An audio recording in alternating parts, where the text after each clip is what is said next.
Voilà, nous allons passer maintenant au problème 5.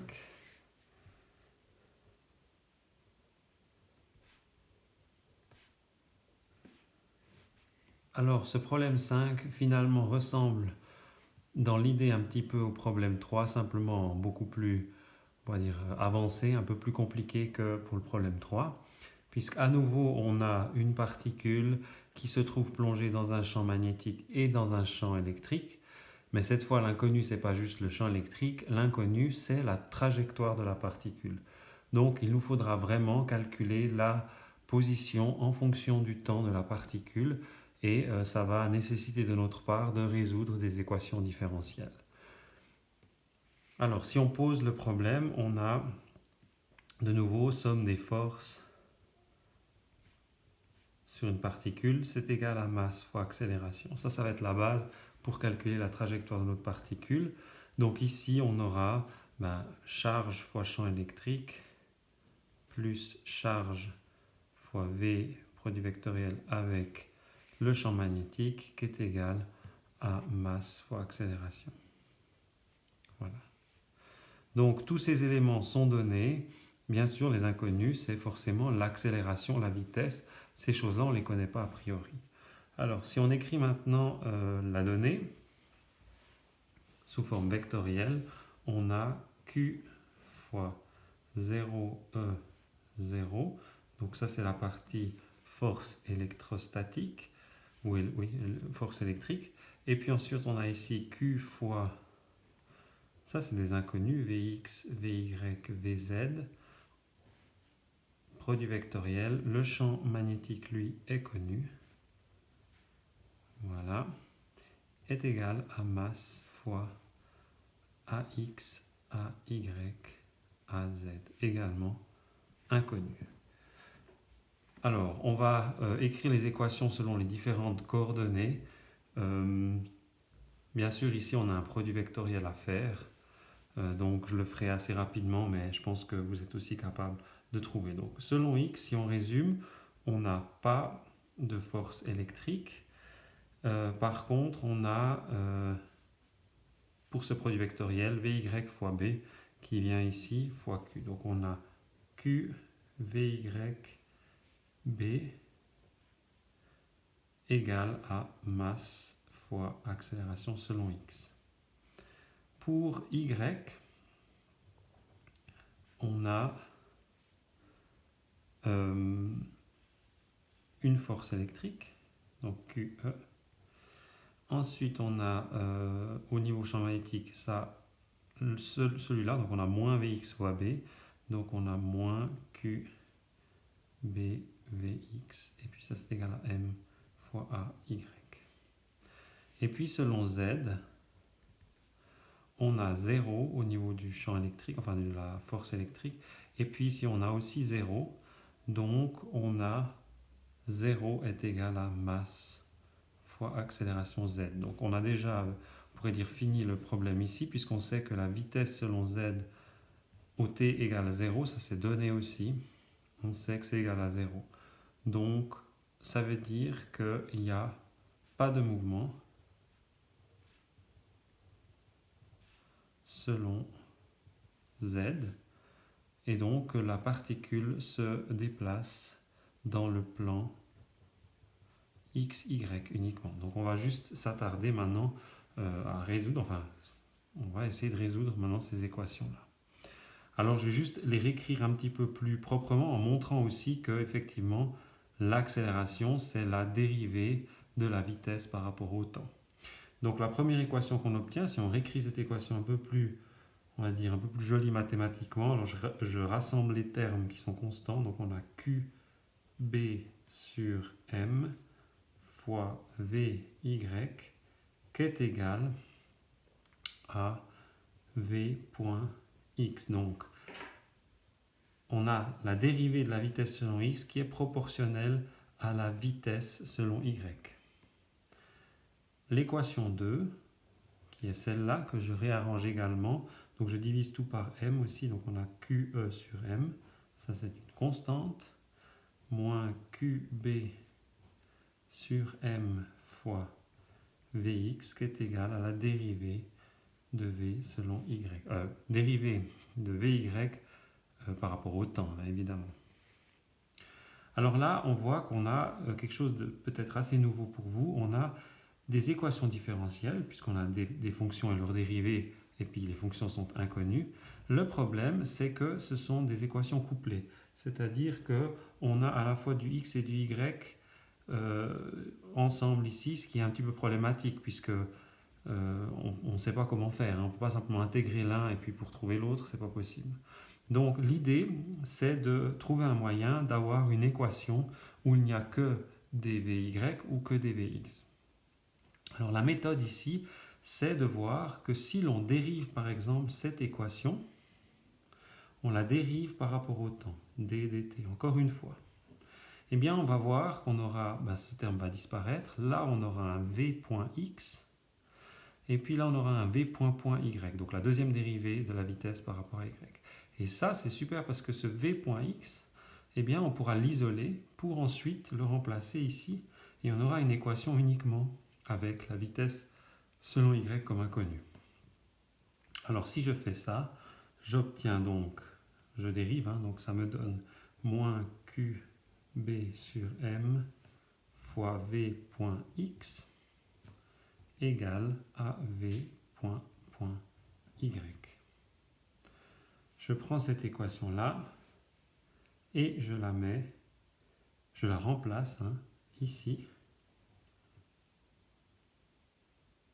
Donc j'obtiens finalement pour le côté gauche la même chose, et puis pour le côté droit, bien simplement tout ça à droite. Donc on a QB sur M, je reprends ça, VY, et puis à droite on a moins M sur QB fois V.Y. Si je réécris la chose un petit peu plus jolie, j'obtiens une équation différentielle un peu plus standard, v.y égale à moins, entre parenthèses, qb, le tout est au carré, puisque j'ai tout passé ça de l'autre côté, au carré fois vy. Et puis ça, je pense que vous devez être capable de résoudre, puisqu'on a en fait une inconnue, une fonction inconnue, dont la deuxième dérivée est proportionnelle à la fonction elle-même, avec encore une constante devant. Et puis un signe moins, on a un changement de signe. Et puis ça, c'est typiquement le cosinus et le sinus. Quand on dérive deux fois, on retrouve cosinus-sinus, mais on a un changement de signe qui est opéré. Donc si j'appelle ce terme-là oméga carré, alors je peux faire l'ansatz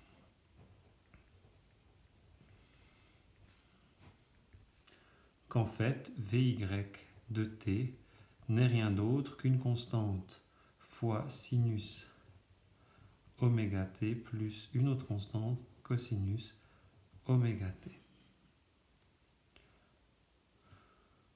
Alors je vous laisse contrôler que c'est juste, donc c'est-à-dire que si je fais deux fois la dérivée de ça, j'obtiens finalement quelque chose qui joue bien avec cette équation. Ça c'est quelque chose que vous êtes capable de contrôler. Et puis on voit aussi une deuxième chose, c'est qu'on peut déjà en fait se limiter à ne considérer que ce terme-là. Pourquoi ? Parce qu'on nous dit que Vy de 0, donc au temps t égale à 0, c'est égal à 0. Donc si c'est égal à 0, ça veut dire que forcément la constante devant le cosinus doit être égale à 0, puisque le cosinus de 0, ça fait 1. Donc si b n'est pas égal à 0, alors Vy de 0 n'est pas égal à 0, ça ne va pas fonctionner. Donc on a que Vy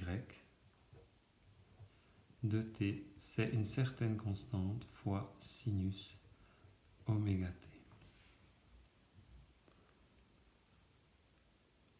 Alors je mets ici à vous de contrôler que c'est OK. OK. Alors, on a notre première fonction. On ne connaît pas encore a. Mais on peut déjà essayer de voir ce que va valoir Vx de t. Alors, pour faire cela, moi, j'utilise l'équation 2 ici. parce que je sais que Vx de t va m'être donné dès le moment où je connais la dérivée de ce truc-là. Donc je vais le calculer, hein. V.y de t, alors c'est simplement la dérivée de ça, donc c'est un a oméga cosinus oméga t. Ok. Ici, je diffère un tout petit peu du schéma du corrigé. Vous allez voir que le corrigé fait pas exactement les mêmes étapes, mais finalement, j'obtiendrai exactement le même résultat. Et puis, c'est à vous de voir comment vous voulez résoudre ensuite. Mais la première étape jusqu'à l'obtention ici de Vy de t est l'étape essentielle. Et jusqu'ici, c'est exactement la même chose aussi dans le corrigé. Voilà.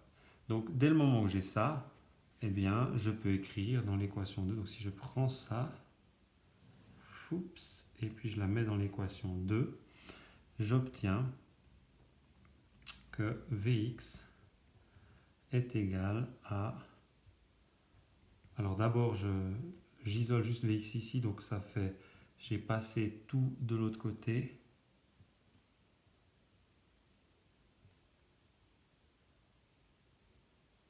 Et puis...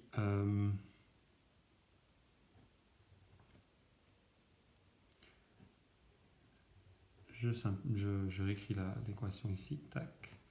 Voilà, donc ça c'est simplement isoler Vx. Je remplace maintenant ça là-dedans, donc ce truc-là ici, et j'obtiens un E sur B moins A fois cosinus oméga t. Pourquoi est-ce que tout ce truc-là a disparu? C'est assez direct, puisque ici on avait A oméga, cosinus oméga t, mais sauf que oméga, c'est QB sur M. Donc QB sur M fois M sur QB, ça fait finalement 1. Il ne me reste plus que le A. Voilà.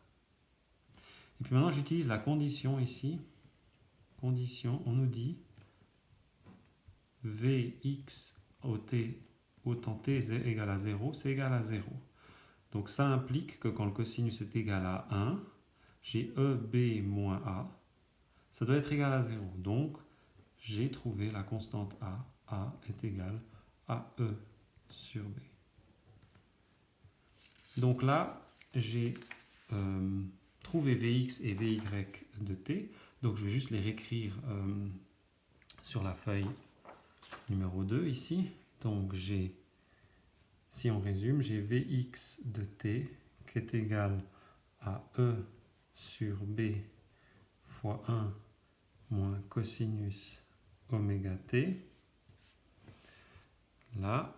Et puis j'ai Vy de t qui est égal à E sur B sinus oméga t. Voilà. Sauf que j'ai pas encore toute la trajectoire, puisque moi j'aimerais avoir x et y de t. Donc il suffit en fait d'intégrer, puisque maintenant on a la vitesse pour les deux. On trouve donc que x de t, si j'intègre une fois ce truc là, ce qui n'est pas trop compliqué, je pense que vous en êtes aussi tout à fait capable, donc je ne vais pas rentrer dans les détails, mais l'intégration d'une constante, ça donne simplement t. L'intégrale de cosinus, c'est moins sinus oméga t sur oméga, plus une constante d'intégration. Et puis y de t, ça va être égal à E sur B fois l'intégrale, c'est moins cosinus oméga t sur oméga, plus une certaine constante d'intégration. Voilà. Et puis avec les conditions qui sont également données, conditions qui nous disent que x et y sont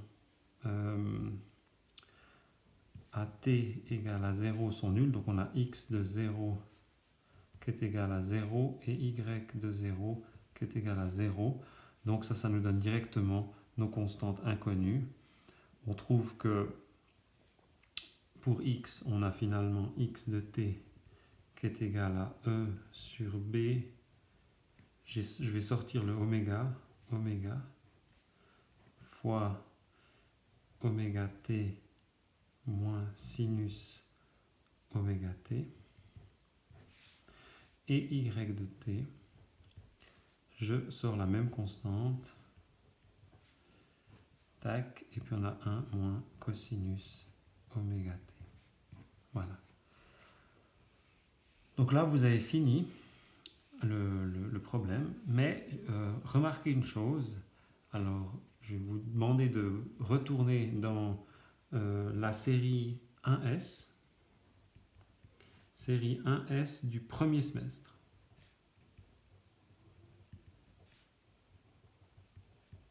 Donc du semestre d'automne. Et bien là, je vous avais demandé la trajectoire d'un point qui se trouvait sur une roue. Donc sur le bord d'une roue, et puis cette roue roule. Eh bien, si vous choisissez une roue avec un rayon, là c'était un rayon de 1, mais maintenant choisissez un rayon R est égal à E sur B oméga, eh bien, vous allez voir que ça correspond exactement à la trajectoire là. On aura un truc du style R fois oméga t moins sinus oméga t, et puis 1 moins cosinus oméga t. Donc si vous ne l'aviez pas fait à l'époque, c'est l'occasion de revoir cet exercice-là et de voir que la solution ici, donc la position x et y de t de cette particule, c'est la même, exactement la même que celle d'un point sur une roue qui avance. Donc vous avez une roue, un point qui est initialement à l'origine, voilà, vous avez x, vous avez y, et puis la roue avance, et puis ça fait un truc comme ça, etc. Comme mon dessin n'est pas d'une très grande qualité, je vous montre juste rapidement. Ça, c'est ce qu'on obtient si on fait le graphique, et puis c'est ce que vous avez dans le corrigé. Donc vous avez bien le champ magnétique, le champ électrique qui sont dessinés ici sur les axes, donc Z et puis Y. Et puis vous avez la trajectoire de la particule en X qui correspond exactement à ce que l'on a obtenu ici. Donc avec ça, j'ai terminé la série 5. Et donc je ne vais pas vous envoyer de hint pour la série 6 aujourd'hui, parce que la semaine prochaine, nous allons publier le test que vous pourrez essayer de faire. Et puis, donc la série 6 sera présentée la semaine suivante.